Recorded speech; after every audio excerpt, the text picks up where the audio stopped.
సూరజ్కి 5 లక్షల నష్టపరిహారం ఇస్తాడు శివనారాయణ.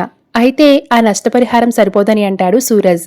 ఆ అబ్బాయి అడిగినంత ఇవ్వండి మావయ్య అని సుమిత్ర అనేసరికి మరో 5 లక్షలు ఇస్తానంటాడు శివనారాయణ. అది కూడా సరిపోదంటాడు సూరజ్.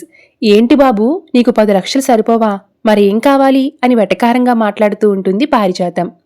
నాకు డబ్బుల అవసరం లేదు సార్, నేను నష్టపోయినా నా మర్యాదను నాకు తెచ్చి ఇవ్వండి అని సూరజ్ చెప్పేసరికి ఆ మాటలకి ఇంట్లో వాళ్ళంతా కూడా షాక్ అవుతారు. అతను ఏం కోరుకుంటున్నాడో నాకు బాగా అర్థమైంది. నాతో సారీ చెప్పించుకోవాలని అనుకుంటున్నాడు అని జ్యోత్స్న అనేసరికి సారీ సరిపోదు మేడం అని అంటాడు సూరజ్. నీ వాలకం చూస్తుంటే సూరజ్ విషయంలో నేను తప్పు చేశానని జ్యోత్స్న ఫ్లెక్సీ నీ షాప్ ముందు పెట్టుకునేలా ఉన్నావు అని అంటాడు కార్తీక్. మీరు చెప్పింది న్యాయంగానే ఉంది, అలాగే చేయండి అని అంటాడు సూరజ్. నీ షాప్ ముందు నా మనవరాలి ఫ్లెక్సీ పెట్టాలా?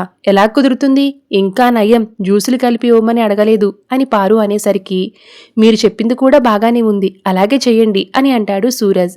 దాంతో పారు వైపు కోపంగా చూస్తుంది జ్యోత్స్న. Thanks for watching.